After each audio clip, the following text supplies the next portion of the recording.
Olá, boa noite a todas e a todos que estão aqui com a gente. Estamos em mais um Café Literário promovido pela Editora Moderna, o último desse ano.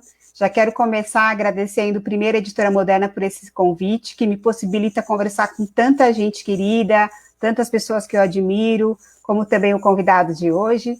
Agradecer a vocês que nos acompanharam nessas conversas durante todo esse ano. E agradecer também a todos os convidados que toparam, né, participar desses bate-papos que a gente promoveu aqui uma vez por mês, sempre às 17 horas aqui nas redes sociais da Moderna. Hoje o nosso tema é literatura de cordel na escola. A literatura de cordel é um gênero literário tipicamente brasileiro, marcado pelo ritmo, pelas rimas e pela poesia, trazendo consigo a tradição das histórias contadas e do improviso poético. Carregando em si elementos da oralidade que tornam um texto perfeito para ser lido em voz alta, nos cordéis é possível reconhecer, além de enredos originais, histórias inspiradas nos contos de fadas tradicionais, fábulas e lendas, além das narrativas originais típicas do sertão brasileiro. O cordel nasce do improviso poético nordestino, mas ele já migrou para a escola e para o livro didático e para os textos literários, mudando bastante, né, a sua primeira manifestação original. E para conversar sobre essas potencialidades desse gênero para o trabalho com a literatura na escola, nós temos aqui hoje um convidado muito especial, como todos os outros que já passaram por aqui pelo Café Literário, o escritor César Obeide. César, boa tarde. Boa tarde, Denise. Boa tarde a todos os amigos do Facebook, da live da Editora Moderna. Que grande alegria estar com vocês aqui. Obrigada. Para a gente também é uma alegria ter você aqui. Eu, a segunda vez que estou conversando com você, fiquei muito feliz que encontrá-lo de novo por aqui. O César é escritor, educador, contador de histórias, cozinheiro e poeta. E eu vi também aí, depois vai ter umas surpresas, que ele tem mais talentos que ele vai mostrar aqui hoje. Com mais de 20 anos de experiência como palestrante e comunicador nas áreas das artes, é conhecido pela sua capacidade de interação com o público e o bom humor em suas apresentações. Autor de mais de 30 livros para jovens e crianças, viaja o país todo para falar sobre literatura, leitura, poesia e culinária vegana, suas paixões. César, obrigada mais uma vez por você aceitar o nosso convite. Opa, o prazer é meu. Que alegria. Pode, tá joia.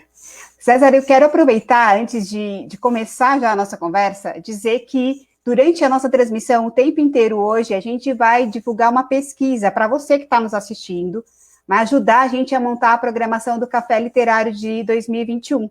Então, aí no chat do YouTube e também no chat do Facebook, o pessoal da equipe da Moderna vai colocar, né, toda hora aí o link. É super importante que vocês participem, sugerindo temas, sugerindo convidados, porque esse trabalho é feito especialmente para vocês. Então, para a gente é muito bacana que vocês participem na composição desse cenário de 2021, tá bom? Então, ajudem a elaborar a programação do Café Literário, clicando nessa pesquisa que está aí no chat, tanto do Facebook como do YouTube.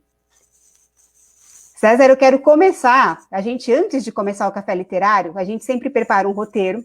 Eu envio esse roteiro para a equipe da Moderna e sempre eles sugerem outras perguntas, complementam. E o César, já na composição desse roteiro, trouxe um monte de informação sobre o cordel que eu não sabia. Então, para começar essa conversa, eu queria que você começasse explicando para quem está nos assistindo o que é o cordel e quais são as principais características desse texto.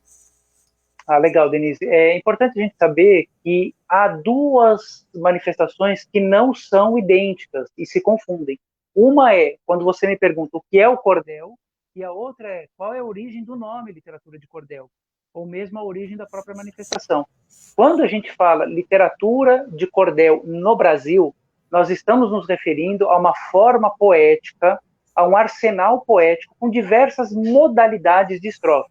Para quem não sabe, estrofe é o conjunto de versos, ou seja, quando a gente pega uma poesia, um poema, cada linha é um verso e o conjunto desse verso é estrofe. Então, quando a gente fala de literatura de cordel brasileira, nós estamos nos referindo à literatura de cordel de origem nordestina, mas não é de qualquer parte do Nordeste. Lembram, o Nordeste tem 9 estados, apenas uma capital não é litorânea, todas as outras capitais são litorâneas, e a gente está falando de uma manifestação sertaneja nordestina, ou seja, do interior do Nordeste, nascida no Nordeste, poética. nascida no seio do improviso, ou seja, uma manifestação escrita. O cordelista não improvisa, ele escreve o seu texto, ele revisa, ele escreve de novo, corrige em verso, sempre em verso, mas é uma manifestação que nasce no seio do improviso. Ou seja, os primeiros cordelistas eram repentistas. Isso é o cordel brasileiro, que, por curiosidade, não era chamado de literatura de cordel até os anos 60, até meados dos anos 60. O povo do Nordeste, se vocês perguntarem para o pessoal mais velho, veio ouvir o nome literatura de cordel nos anos 70, nos anos 80, nos anos 90. O nome para o povo do interior do Nordeste era folheto.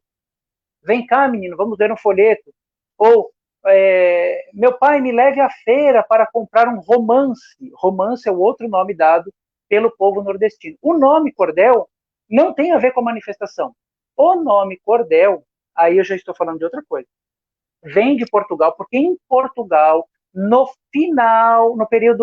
finalzinho da Idade Média, no começo do Renascimento, quando surge a imprensa, Gutenberg, havia uma forma de exposição de folhetos penduradas em barbantes, vendidos em feira de Portugal. Aí o nome cordel vem porque os folhetos de Portugal, cada país da Europa tinha um nome. Espanha, França, cada um tinha um nome diferente, mas a tradição do barbante vem de um nome para lá. Agora, qual que é a relação do cordel de Portugal com o cordel nordestino? Basicamente nenhuma.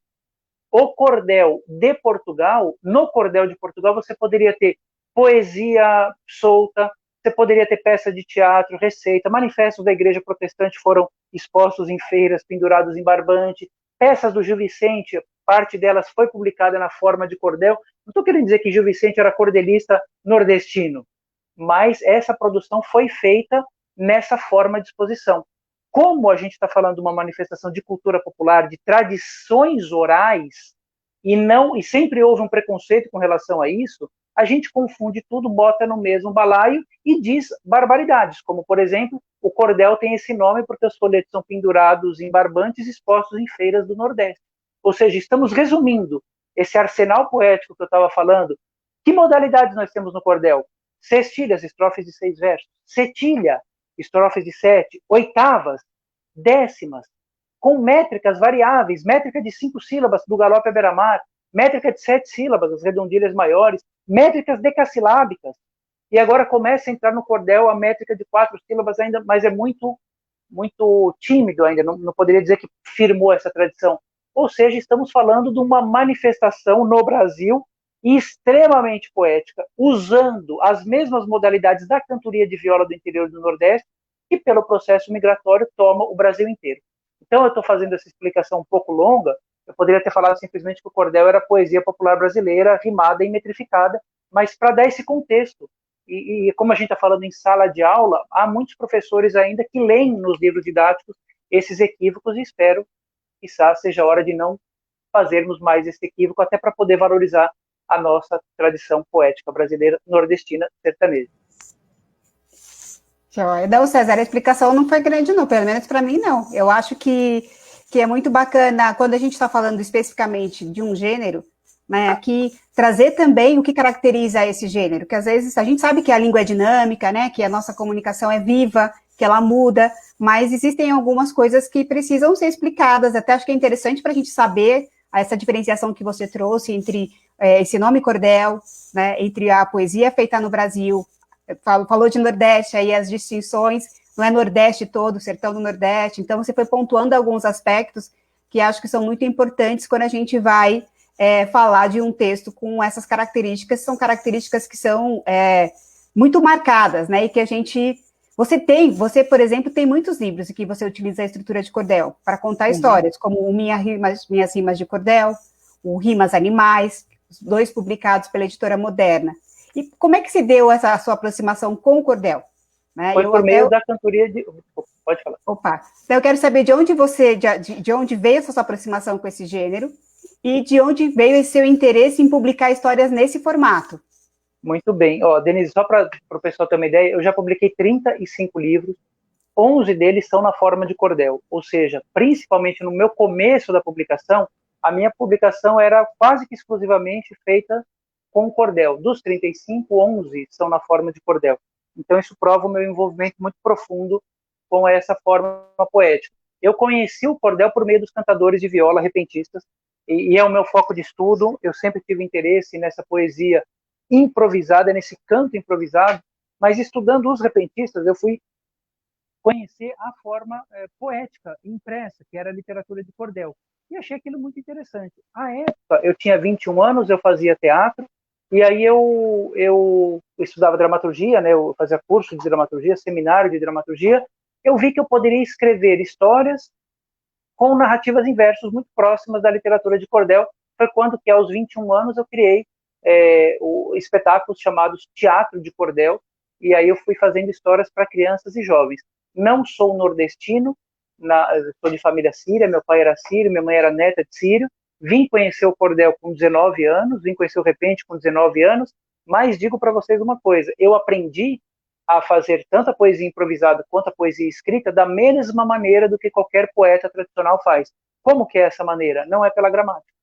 Você sabe que quando eu ensino as pessoas a metrificarem a poesia popular, a gente fala assim, para você metrificar, ou seja, o que é metrificar, pessoal? É a medida do verso. Vocês pegarem um cordel de 5 sílabas, ele vai ter 5 sílabas. Papá, papapá, papá, papapá. Qualquer texto que você colocar no papá, papapá, ele encaixa, né? Eu faço o meu verso, eu não tenho crise, eu vou para o universo com a amiga Denise. Tá, tá, tá, tá, tá. 5 sílabas. Ou 7 sílabas. Papapá, batatinha quando nasce, papapá, papapá, papapá, papapá. E aí eu vou fazendo essa poesia. E a primeira coisa que as pessoas fazem quando querem metrificar é contar nos dedos, pensando nas elisões, na tônica forte, na tônica fraca. E na poesia oral não existe isso. A poesia oral é 100% oral. Ela é de ouvido. Então você esquece a gramática. E eu aprendi, tanto cordel como repente, também ouvindo. Não foi pela gramática, porque é dessa maneira que se aprende a poesia popular. Mesmo eu não sendo da tradição, é isso que eu quero dizer. Acho que isso que você traz é muito interessante, porque é um gênero, como a gente falou aqui no começo da conversa, muito, muito bom para ser lido em voz alta, né? Antes da gente começar até a conversa aqui ao vivo, eu estava mostrando que a lembrança do meu casamento foi um folheto de cordel, né? Pedi para contei a história de casamento, do meu casamento, de como eu conheci meu esposo, e enviei para uma pessoa lá do Nordeste, e essa pessoa transformou num texto de cordel, fez também a estilogravura, na capa, tá, uma matriz, e foi lido em voz alta durante a cerimônia essa história. Então, assim, ele é um texto que convida, quando você diz assim, eu aprendi a literatura de cordel, também ouvindo, por ouvir o texto de cordel, ele é um texto que tem esse apelo para a sonoridade. Mas quando eu comecei a pergunta, você ia dizer também da coisa da viola, alguma coisa que tinha relação com a sua experiência Não, com a é porque assim, o meu contato com a poesia popular nordestina, porque assim, quando a gente fala em poesia popular nordestina, é um arsenal muito grande. Você tem o repente de viola, que é essa viola aqui, né? Ou seja, eu uso a mesma viola repentista para fazer os improvisos. Então você tem um baião, o intermédio, né? E aí o poeta solta o canto improvisado enquanto o outro está pensando, sempre em dupla. Você tem a literatura de cordel que ela é escrita, ou seja, o repente eu faço um verso espontâneo, na hora.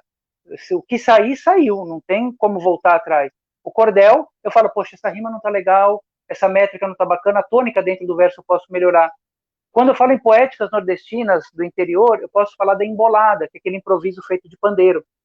Não sei, eu vou fazer mais um verso sem deslize, essa aqui é a Denise, eu agora vou falar. E o improviso é feito pelo pandeiro, que é outra manifestação. Eu posso falar da poesia matuta, da qual o grande poeta Patativa do Assaré é um grande representante. Olha o que eu estou falando.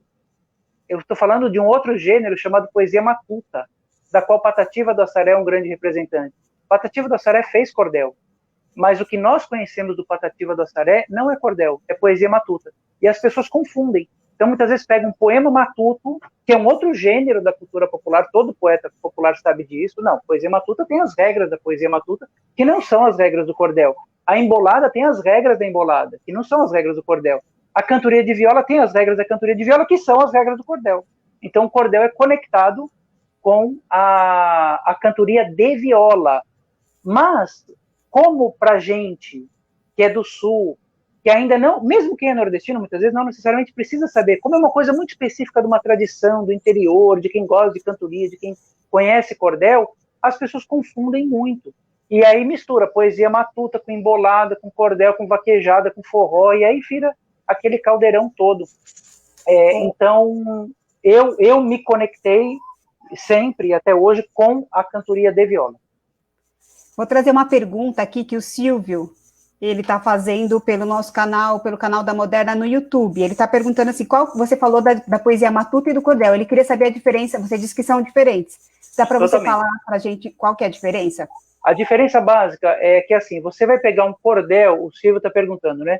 Um cordel, ele não usa... O que caracteriza um cordel? 3 elementos que os poetas falam. A rima, a métrica e o que os poetas dizem de oração. Oração não tem nada a ver com reza, com nada disso. Oração é o sentido. O cordel, ele tem aquela coisa do poeta popular estar em harmonia com o que ele está dizendo. Então, se o meu assunto é política econômica nacional, eu vou ter que falar de política econômica nacional. Eu não posso falar de futebol. Se o meu assunto é futebol, eu tenho que falar de futebol. Eu não posso falar de política externa. Enfim, eu tenho que seguir aquele assunto. Então, é diferente do limerick, por exemplo. O limerick é uma outra forma de poesia rimada e metrificada, originária nos países de língua inglesa. Inclusive, já me convido para falar de limerick no próximo Café Literário, porque eu também tenho adoro limerick. De limerick na Moderna, tem alguns, né? Mas é diferente. O limerick, quanto mais louco você for, quanto mais você quebrar o sentido lógico, é mais interessante. O cordel, você precisa ter o que eles chamam de oração, que é essa ordem, que isso é uma característica da cultura popular. A métrica tem que ser metrificada. A poesia matuta também é metrificada. Muda a rima. No cordel, para você ter uma ideia, Silvio, eu não posso rimar Ceará, oxítona terminada em A, com cantar, no infinitivo, AR. Ou seja, Ceará com cantar. Mas eu não falo assim, eu vou cantar. Eu falo, eu vou cantar. E fui no Ceará e eu vou cantar. É o mesmo jeito que eu falo, mas não pode. Então, se você encontrar um poema que tenha a rima do infinitivo, cantar rimando com oxítona, é poesia matuta. Quando o Patativa da Saré usa aquela linguagem cabocla, aquela linguagem matuta, da mulher para mod, para voz missê, essa linguagem que não seria acadêmica, formal, não é cordel. Ah, mas o cordel usa essa linguagem? Acredita, meu amigo, o cordel usa essa linguagem. Quem falou isso? Não fui eu, não foi o Câmara Cascudo, não foi nenhum pesquisador. Foi a tradição dos poetas populares do interior do Nordeste. Ou seja, aquela comunidade se organizou e, naturalmente, isso é cultura espontânea, cultura popular. Resolveu-se, sem uma imposição, não teve um manual, uma cartilha, devemos fazer assim, que as rimas do cordel e do repente são dessa maneira. No cordel eu não posso rimar, por exemplo, banco com francos. Banco com francos. Plural com singular. Cadeira com brincadeiras. Não pode. A poesia matuta pode. A embolada pode. O hip hop pode. A música popular brasileira pode. Ou seja, cada manifestação tem a sua expressão poética.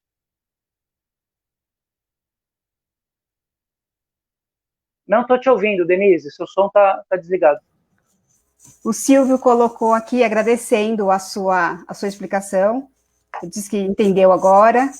E tá aí, a Eliana até escreveu, você explica de um jeito, César, que parece fácil.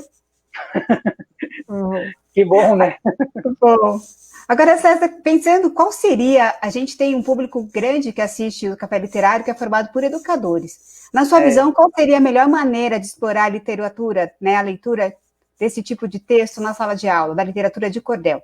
E que benefícios que esse contato com esse texto pode trazer para as crianças dentro e fora da escola, pensando, inclusive, nesse contexto que a gente está vivendo de ensino remoto, futuramente ensino híbrido, esperamos, né? Uhum. De que maneira que esse texto pode ajudar o trabalho do professor? Eu vou te responder, Denise, e a todos os educadores e educadoras que estão nos ouvindo, de uma maneira bem simples, contando uma agonia minha. Eu vou fazer uma sessão terapêutica poética, assumindo o que acontece. Toda vez que vem um professor ou uma professora, porque assim, como eu tenho muitos livros em cordel, e eu sou um ator que visito muitas escolas, agora virtualmente, mas fisicamente também, era muito comum eu ter um professor extremamente animado, uma professora muito feliz, falando assim, ai, César, né? O professor, quando gosta do que faz, fala corporalmente, né? Uma coisa muito louca, né? Não consegue ficar parado. Ai, eu tenho um trabalho lindo com os meus alunos de cordel, venha ver. Aí a professora, toda animada, me levava para a sala, para o corredor, sei lá, né? Para algum lugar para ver os folhetos pendurados em barbante. Os folhetos feitos com imagem, não em xilogravura, porque muitas vezes eram crianças pequenas, então a professora de artes usava palhetas de isopor para cavar, ou batata, enfim, para não machucar a mão das crianças, e me mostrava aquele belíssimo trabalho de cordel. No começo, eu ficava feliz, eu falava, ai, que legal ver a poesia nessa escola, né? Juro por Deus, Denise, eu pegava um folheto daquele, e aquilo começava a me dar uma desinteria, com todo respeito, professor. Começava a me dar um mal-estar na boca do estômago, eu ficava péssimo. Por quê? A professora, os professores penduraram os folhetos no barbante. Os professores fizeram a imagem em cordel, em xilogravura.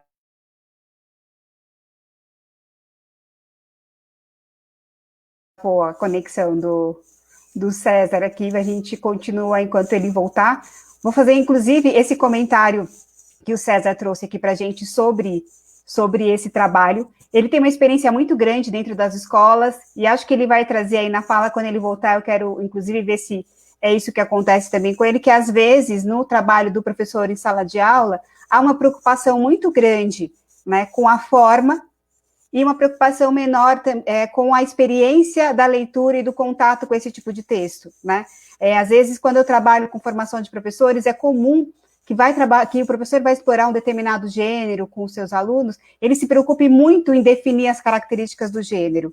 E a gente não precisa definir as características do gênero, a gente precisa que as crianças tenham contato com o gênero, porque à medida que elas leem muito aquele determinado tipo de texto, elas vão começando a perceber, né, lógico, com as nossas mediações, lógico, também com as nossas intervenções, mas eles vão começando a perceber que existem algumas regularidades nesse tipo de texto, que existem coisas que se repetem, né, que existem formas de comunicação dentro daquela estrutura, que são formas que se assemelham em todos os textos que eles estão lendo. Então, o César está falando da literatura de cordel, mas a gente pode pensar em qualquer outro gênero aqui, né?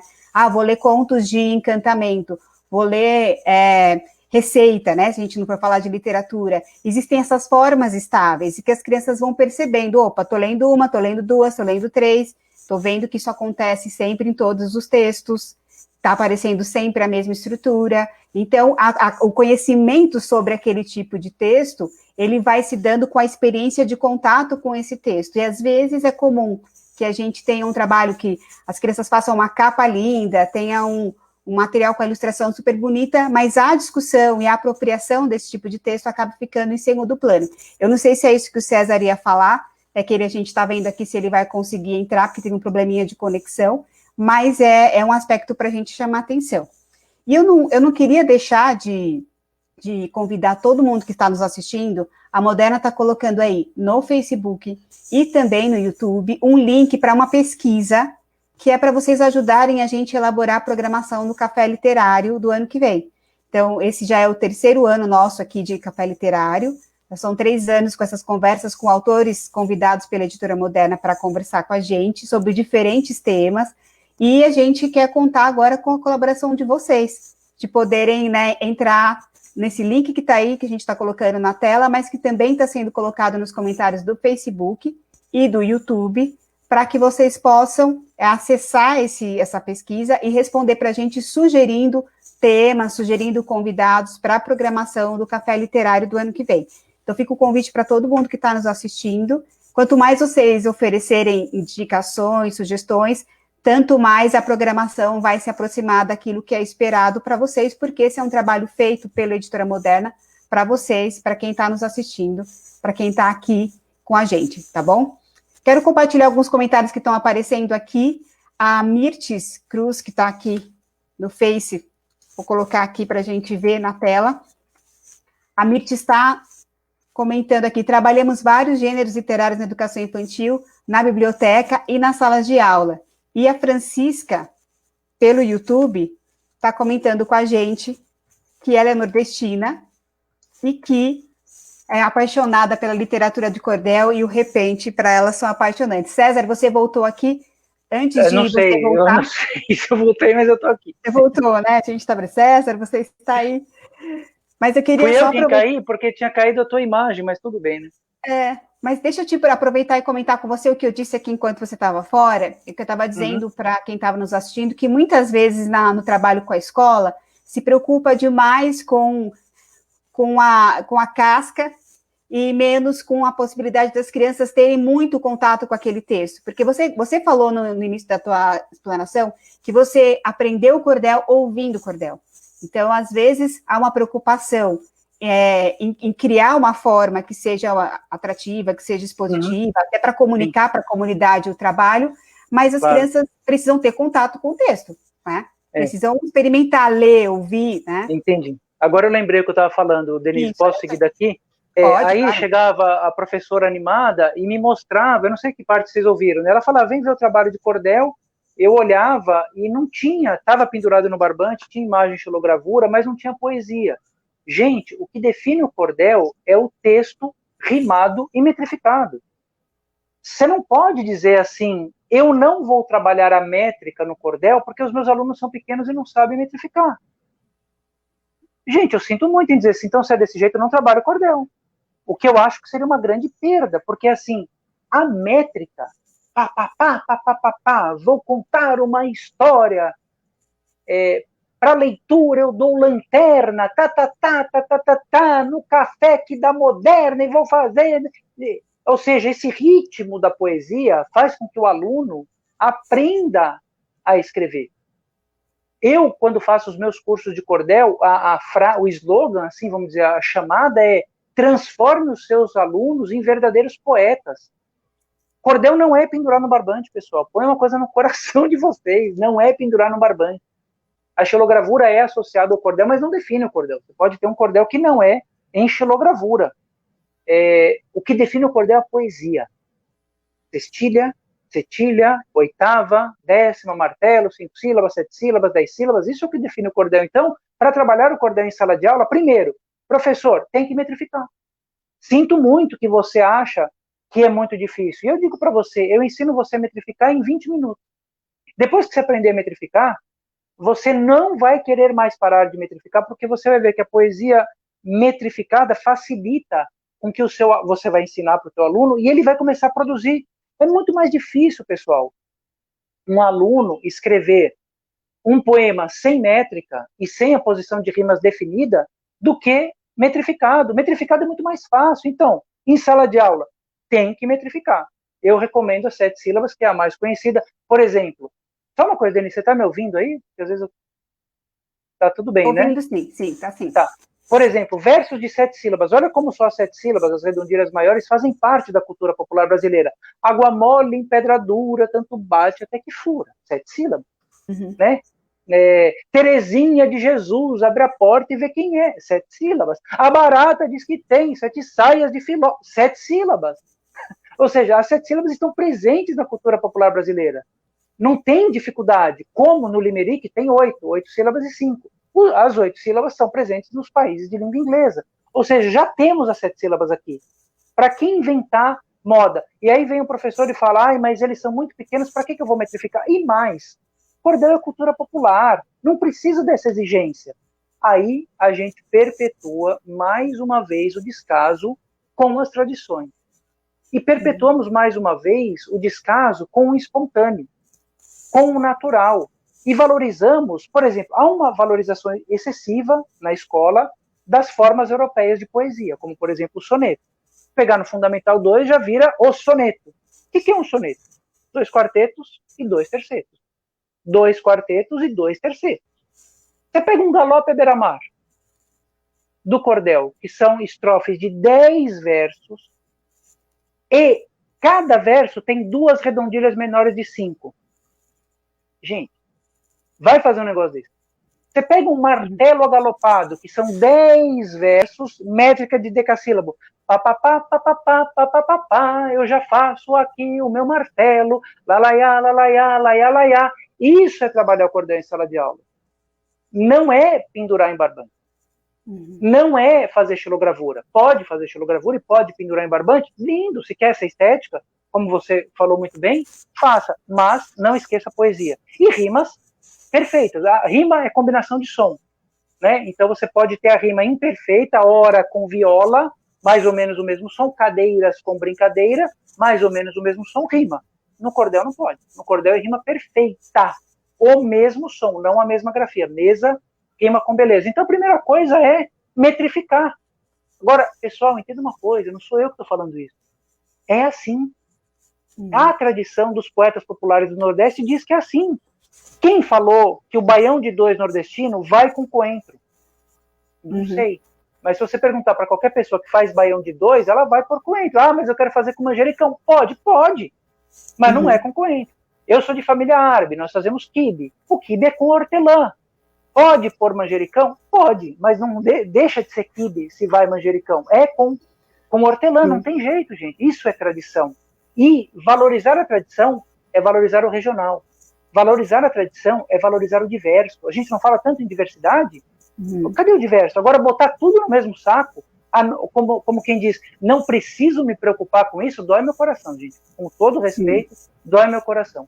Até por que eu falo muito do barbante, né? Eu tenho, inclusive, vários vídeos falando sobre isso, que reduzir o universo do cordel ao barbante pode ser um pretexto para não trabalhar a poesia. É como se o professor pensasse, eu já fiz a minha parte, já pendurei no barbante, já fiz a imagem em gravura, já botei o chapéu de couro, resolvi o problema. Sinto muito, professor, sinto muito, professora, não trabalhou o cordel. Sim. E sabe, César, isso que você trouxe me fez lembrar de uma conversa que a gente já teve aqui no Café Literário da Moderna sobre poema, sobre poesia, né? E a gente até falou dessa coisa de como as crianças estão atentas à sonoridade das palavras, né? Que a gente, às vezes, né, muitas vezes, alguns adultos pensam, eles não vão entender, é difícil fazer rima. E esses dias eu estava vendo meu filho com a fono dele brincando de um jogo, que tinha que completar com a rima, e eu estava ouvindo e não conseguia entender qual era a regra. E depois ele foi me dizendo, não, mãe, aqui é assim, tem que ser uma palavra que eu falo e vai bater 3 palmas, e o final vai ter que ser igual ao do que ela falou. Não precisa ser com a mesma letra, mas tem que ser com o mesmo som. Quer dizer, aí eu brinquei com ela, falei, vocês estão fazendo poesia no encontro da Fono. Veja, quantos anos ele tem? Tem 7. É, lógico. 7 anos já metrifica. 7 anos já escreve essa sonoridade é muito presente. As crianças prestam atenção nisso, né? Ó, vou dar um exemplo aqui com repente, né? O seu nome é Denise. Então eu vou fazer uma cestilha. Com crise. Então, por exemplo, olha só como é que funciona. Eu vou fazer uma cestilha agora, que é a primeira estrofe do cordel. Depois, se der tempo, a gente fala da quadra no cordel, enfim, é um tema mais profundo. Aqui, ó, estrofe de 6 versos, cestilha. Tá vendo? X, quando a gente tem na matemática X, não é aquilo que é indefinido? Não é? Um X é um número que você não sabe o que é, que eu coloco X, o verso que não rima. Então é o chá-chá-chá. Para escrever cordel, professores, peguem no chá-chá-chá. Silvio, que é o professor, aquela outra professora, como que eu faço para trabalhar o cordel? Pega no chá-chá-chá, que é desenhar uma cestilha. 1, 2, 3, 4, 5, 6, e XA, XA, XA. É o verso que rima. Então, por exemplo, eu vou fazer um verso para Denise. Então, a Denise, olha que interessante, eu vou botar a Denise, com todo respeito, Denise, eu vou pôr a Denise no final. Eu vou rimar aqui em Denise. Aí eu vou começar, o que rima com Denise? Crise, você falou, meu nome é um nome difícil. Deslize. Analise. Isso. Avise. Então eu faço assim, peço que a rima venha, primeiro verso, não rima. E a estrofe me avise para não cair na rima, ter o verso sem deslize para mandar o meu abraço para aquele da Denise. O que a Célia escreveu? Não, ela colocou, falta realmente essa criação, que realmente é essa criação, metrificar, apresentar a literatura de cordel, degustar dessa leitura, já fazemos. Acho que nos falta realmente essa criação que você está mostrando aí. É a métrica. É porque, assim, se você não metrificar... E o que ajuda a metrificar? O ritmo, por exemplo. Eu começo a brincadeira, sigo no itinerário... Vou rimar em ário, presta atenção. Para trazer a minha rima dentro aqui desse horário, para mandar o meu abraço para o café... Literário. literário. Entendeu? Eu começo a brincadeira no meu verso popular, vou trazendo a minha rima e eu agora vou falar, ensinando aqui no Face esse povo a rimar. E aí vai, gente, nesse ritmo. Agora é muito doido, quando a gente escreve o cordel, o que eu fiz aqui foi improviso, na hora, claro. Se fosse um cordel, eu revisaria. Não, esse povo a rimar, não, talvez eu colocasse as pessoas a rimar, enfim, eu ia mexer naquilo. Mas o princípio da espontaneidade está aí, tanto no repente quanto no cordel. Alguém falou aí, ou você comentou, da conexão do cordel para o repente. Pessoal, são duas coisas separadas, que andam juntas. Eu afirmo que, isso é a minha opinião, tem muita gente que não concorda, que o cordel nasceu do repente. O que é o repente? O que é o repente de viola? Não é a embolada, não é o hip hop, não é o trovador gaúcho, não é a capoeira, porque todas essas manifestações têm cantos de improviso. Estou falando do repente de viola do interior do Nordeste, ou seja, dessa poética sertanejo nordestina. Ele é feito em dupla. Enquanto um poeta está pensando no verso, ele está no baião, o outro está fazendo. Quando o outro termina, eu pego na deixa. O que é? O cara terminou um verso em ão. Aí eu sigo o meu primeiro verso é ão. Eu aqui nesse salão, trago o verso e o meu truque. Aí vou fazer rima em uke, né? E aí eu sigo. Isso é o improviso poético. Como acontece esse improviso poético? 90% das pessoas que estão nos ouvindo conhece o repentista pela praia, pelo cantador de praia. Quando você está lá deitado na praia, tomando sua água de coco orgânica, vegana, sem glúten, chega um repentista e começa a fazer verso. Eu quero dizer bem claro para vocês o seguinte, que eu não tenho nada contra o cantador de praia, mas o cantador de praia não representa o que é a cantoria. A cantoria acontece aonde? Em locais internos. Num restaurante, num bar, numa casa de família, num congresso, num festival, num teatro. Dentro, num espaço interno, os cantadores desenvolvem os versos de improviso a pedidos da plateia, a plateia dão os temas, os cantadores cantam, e desde muito tempo, a cantoria tem 150 anos, registrada no Brasil mais ou menos, 200 anos, os cantadores não faziam só improviso, faziam a parte preparada. Ou seja, então agora, pessoal, vamos parar a nossa cantoria, vamos parar o nosso improviso para recitar um cordel, para recitar um romance na época, nem se falava cordel. E aí a pessoa usava muitas vezes a mesma viola para falar esse texto de cordel. Só que hoje o cordel não está mais na cantoria, porque eram muito longos os cordéis. Hoje nós temos poemas e canções. Então, ou seja, o cordel ele é conectado com a cantoria, embora sejam manifestações diferentes. E essa coisa do verso espontâneo, se você perguntar para um poeta popular como que ele aprendeu, ele vai falar que é um dom. Ele pode até saber isso aqui, ele sabe, muitos deles sabem. Né? Você tira a oitava, a posição de rima e tal, mas não necessariamente. Você tinha no passado poetas analfabetos que faziam galopes e martelos, sem ter nenhuma noção do X, A, do A, B, 7 sílabas, 5 sílabas, eles simplesmente faziam por ouvido. Isso prova, pessoal da educação, o quanto nós estamos desconectados do espontâneo. E quanto a gente acredita que é importante aprender por meio do sofrimento. E aí eu comparo a bailarina com um repentista, é verdade.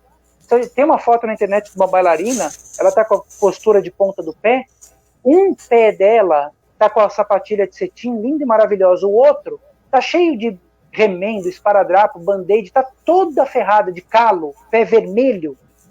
Aí a gente, quando olha isso, fala, nossa, a bailarina só conquistou a forma perfeita porque ela ensaiou 8 horas por dia. Isso é maravilhoso. O repentista, ele ensaiou 8 horas por dia também, como? Fazendo poesia o tempo inteiro. Eu estou aqui na praia, eu estava no mar hoje de manhã fazendo poema. Isso não é treino? É treino, gente. É do mesmo jeito, ou seja, a escola precisa entender que não há só o estudo acadêmico, o gramatical, o mental. Existem outras coisas que são incríveis na educação. Um professor que aprende a metrificar e passa o cordel da maneira correta para o aluno, ele transforma a sua turma. Eu tenho depoimentos de professores que trabalharam cordel no ano anterior, e aí falam que a molecada, depois de 2 ou 3 anos, em aula de ciências, de robótica, não sei o que, fica fazendo poema. A poesia de cordel, pessoal, quer um conselho? De verdade, esquece o barbante. Esquece. Mesmo que você queira pendurar no barbante, esquece. porque existe uma instituição que vai falar, pendurou no barbante e resolveu, e não vai. Você perde a chance da poesia, da métrica, da oralidade, da cultura do interior do Nordeste. Gente, nós temos uma forma no Brasil maravilhosa. Isso aqui é brasileiro, gente. É nascido no Brasil. Não vem de Portugal. Você não vai comparar o improviso dos cantadores de viola com o improviso de Portugal. Mas os portugueses usam aquelas quadrinhas. Acabou. Vai pegar um martelo galopado de verdade. Isso sim é a poesia popular. Então, valorizar a poesia no cordel é valorizar a diversidade e valorizar as tradições populares. Eu acho que isso é o mais importante, que a gente tem que ter plena consciência disso. Agora, César, as pessoas estão fazendo vários comentários aqui, não vai dar para a gente colocar todos, mas eu vou ler alguns. A Mirtes Cruz disse, excelente, sabe as palavras e que nos ensinam para nossas aulas ficarem mais significativas e os alunos aprenderem realmente. O Pedro colocou assim, antes eu só cantava livremente, com o que vinha na mente. Hoje, depois que aprendi, a preocupação é com a métrica. O Pedro está dizendo aqui. O Pedro, deixa eu só falar do Pedro. Pedro é um garoto de Bauru. É muito bom tê-lo aqui, Pedro. E ele é o nome dele é Pedro do Cordel.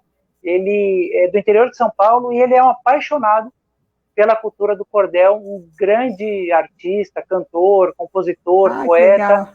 E é jovem a cara dele aí, jovem, fazendo poesia de altíssimo nível. Que bom, Pedro, bem-vindo aqui. E a Zélia escreveu no Facebook, uau, eu amo cordel, não acredito que eu estava perdendo isso. Ano passado eu trabalhei cordel com a minha turminha infantil. Amiga, sinto muito. Vá trabalhar poesia de verdade para você ver o que essa galerinha vai fazer com cordel. E César, o que as crianças aprendem? Porque, vou te dizer, você trouxe aqui, na tua fala, da importância do cordel, da estrutura do cordel, da métrica, e às vezes, como você falou assim, a criança não sabe a métrica. O que a criança aprende, além da métrica? O que ela aprende com a literatura de cordel? O que é o ganho para as crianças? A contar uma história rimada. Porque o cordel, você pode ter o cordel poético, ou seja, o Braulio Bessa, aquele poeta que vai na Fátima Bernardes e tem... muita gente conhece ele. Ele não faz muitas narrativas, ele faz mais poemas. Ele pega um tema e aí desenvolve poemas belíssimos nas diversas estruturas do cordel. Então, isso não seria uma narrativa, né? É uma poesia, muito mais próximo de uma poesia. Observem, todos os versos são metrificados, observem as rimas, tem uma estrutura, tem uma lógica. Você olhar, quando ele usa as décimas, ou as oitavas, ou os martelos, é daquele jeito. Sempre é daquele jeito, porque a cultura popular sempre é assim. Mas você pode ter uma narrativa, contar uma história em verso, como eu faço no livro O Cachorro do Menino, por exemplo, da Editora Moderna, que eu pego uma história, eu invento uma história e eu conto essa história em versos de cordel. Ou seja, existe a possibilidade de você fazer uma narrativa como um livro em prosa, só que contado em verso. Você citou Minhas Rimas de Cordel, né? Sim. A Velhota Fofoqueira. Eu vou contar uma história que é muito conhecida, de uma velha, tagarela, doida, estranha, atrevida, que amava a fofoca e falar dali a vida. E aí eu vou contando uma história em verso. Eu não estou fazendo necessariamente uma poesia. O grande truque do cordel, a grande armadilha do cordel, eu ia falar trick, a grande armadilha do cordel é que você pode fazer um cordel burocrático. Aí você vai perder tudo. A ideia não é fazer um cordel burocrático. A ideia é usar a forma da métrica, usar a forma da rima, seja na poesia ou seja na narração, e colocar o teu sentimento. Então você está perguntando o que a criança aprende com cordel? Abre o coração. Olha que coisa linda. Não é o que a gente quer? Então vamos tirar da cabeça, professor, tira da cabeça, siga a minha orientação e coloque o cordel dentro do coração. Porque a criança vai contar, por meio da poesia, aquilo que ela sente. Claro, ela vai usar uma forma para isso. Ela vai usar uma forma. Mas o que é mais importante? É o que ela está sentindo. Às vezes, eu que escrevo limerick, escrevo outras formas de poesia, escrevo prosa. Tem texto que não dá no cordel. Não vale a pena você ficar quebrando a cabeça para seguir aquela métrica, aquela rima, aquela coisa exigente, porque o cordel é exigente, gente. E aí você faz uma coisa mais solta. Agora, se você fala que vai trabalhar o cordel, trabalhe o cordel. Não tem como fugir, gente. Bom, César, a gente já está já aqui no nosso tempo da conversa de hoje. Eu quero dizer, até essa tua fala aqui, coloca o cordel dentro do coração, acho que tem muito a ver com... É uma frase bonita para a gente celebrar o nosso fim de ano, esse fim de ciclo do Café Literário. Para mim é uma alegria muito grande estar com você aqui. O François de Solis escreveu magníficas definições de cordel e repente, Obeide. Você é um profissional que legitima imensamente essas artes em poesia, genuinamente típicas do Nordeste brasileiro. Obrigado. Está aqui. Eu que agradeço. E é isso que ele falou, genuínas do Nordeste brasileiro. Falar que o cordel vem de Portugal, primeiro, é um equívoco, porque o que vem de Portugal é o nome dado posteriormente por intelectuais, não pelo povo. Olha só, se você fala, professor, que o cordel vem de Portugal, você está cometendo um erro. Se o seu livro didático tem essa informação, não acredita em mim. Vai lá no meu canal do YouTube, eu tenho um vídeo de 30 minutos, escrito assim, os erros mais comuns do cordel e do repente nos livros didáticos. Está público. Ou veja minha pesquisa, não acredite em mim. Siga as tuas pesquisas. E se você achar que faz sentido, manda um e-mail para a editora. Rapidinho eles vão mudar na próxima edição. Rapidinho. Vale a pena para a gente começar a valorizar o que é nosso. Né? Por que falar que vem de Portugal se não há nenhuma ligação? Ô, Denise, antes de encerrar, eu gostaria de deixar um recado. Claro. A pandemia trouxe vários aprendizados para a gente. Vários aprendizados. Um deles, para mim, foi a minha vontade, o meu desejo de voltar a ensinar. Eu já estava sem ensinar, só dando palestra, encontro, há muitos anos. E com a pandemia eu voltei a fazer os meus cursos online. E eu tive a honra e o privilégio de montar alguns cursos online e passar esse período tão duro da pandemia com alunos e alunas maravilhosos. E nós vamos fazer agora um sarau com os meus alunos de literatura de cordel e com os meus alunos de contação de história com figura de barbante, no dia 17 de dezembro, às 19 horas. São adultos, são professores, são médicos, são, enfim, engenheiros, gente do Brasil inteiro que gostam de contar história e de fazer poesia. Então, todos são convidados, me sigam lá no Instagram. E no ano que vem, eu vou montar a minha segunda turma do curso de cordel. As inscrições já estão abertas, se você quiser participar desse mesmo grupo que já está formado, e com aulas ao vivo, com curso online, as informações também estão no meu site. E coisa boa da pandemia, eu voltei a ter esse prazer em ensinar e ver as pessoas fazendo poesia e receber com muita gratidão a gratidão que eles têm por fazer eles soltarem o eu poético. A gente precisa soltar o eu poético, gente. A literatura está muito na cabeça ainda. E a poesia, pá, escancara o coração sem vergonha nenhuma, né? A poesia é o mais primal, é o mais...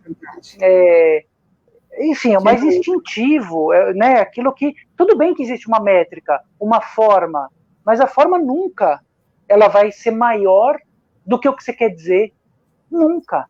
Nunca. Para mim, por exemplo, eu que escrevo ou com métrica ou sem métrica, eu escolho. Eu tenho a liberdade de escolher. Isso é muito bacana. E César, você falou do seu site, qual que é o seu site, para a gente avisar? É o meu nome, www.cesarobeide.com.br, e o meu Instagram, @escritorcesarobeide. As inscrições para o curso, o curso já está gravado, ou seja, se a pessoa quiser se inscrever, ela já se inscreve, vai vendo os vídeos, né? E aí depois vão ter as aulas ao vivo, aí ela vai chegar muito mais preparada. Então, se você ainda acha que o cordel é pendurar no barbantinho, vem com a gente, pra você ver o que é. Um martelo agalopado de verdade, uma oitava, assim, de escancarar o coração, porque poesia é tudo aquilo que a gente não entende. É como comprar o quilo do que não se compra ou vende, é ligar para você mesmo e ter dúvida se atende. Não é só contar os versos e as sílabas, medir. A poesia é escutar o que poucos podem ouvir. Poesia é escutar o que poucos podem ouvir. Que lindo, César. Obrigada. Obrigada mesmo. Eu quero agradecer. Te pedi para colocar o seu site aqui, também está na tela, para as pessoas se informarem sobre o curso. E é dia 18 de dezembro, às 19 horas, que é o sarau, na sua página. Dia 17. 17, Dia né? 17 é o sarau com os meus alunos do Brasil inteiro. Coisas maravilhosas da pandemia. Vai ser no Instagram. @escritor César Obeide. E vocês vão ver o que essa galera está fazendo. Tanto com as figuras de barbante, tanto quanto cordel. É assim, todo dia eu pego o celular, a gente tem uma comunidade no WhatsApp, é abrir o WhatsApp, é poema de tudo quanto é jeito, maravilhoso, de altíssimo nível, e a gratidão dessas pessoas por fazerem isso, e a minha também por abrir. Joia. César, obrigada mais uma vez, obrigada a todo mundo que nos assistiu, as pessoas estão elogiando aqui bastante o encontro. Quero lembrar as pessoas que não têm certificado, a live teve gente que perguntou várias vezes, né? Não tem certificado, o pessoal da Moderna já respondeu aí nos comentários. E não esqueçam, quem está assistindo pelo Facebook e quem está assistindo pelo YouTube, de responderem a nossa pesquisa, né? Ajudando a pensar a programação do próximo café. E eu quero agradecer, especialmente a Editora Moderna, pela confiança nesse trabalho, por me convidar para isso. Eu digo que é sempre um presente fazer essas conversas, aprendo muito e acabo descobrindo ainda mais sobre o mundo da literatura e da formação de leitores, que é um mundo que eu me sinto muito parte e tenho muita alegria de estar dentro dessa comunidade. Então, muito obrigada. Faz um trabalho muito bonito, né? Faz um trabalho muito bonito de difusão, de formação. E acho muito importante o seu trabalho, Denise, que é levar a literatura além do utilitarismo. Né? Os pais ainda acham que a literatura é muito... precisa ter alguma utilidade para o meu filho fazer alguma coisa, né? E não precisa nada. Ninguém lê um livro de literatura para saber porque é junto ou separado. A pessoa lê um livro de literatura para ter experiências emocionais, isso eu acho muito importante. Então, pais que estão nos ouvindo, compreendam que o projeto de literatura, ele não é didático.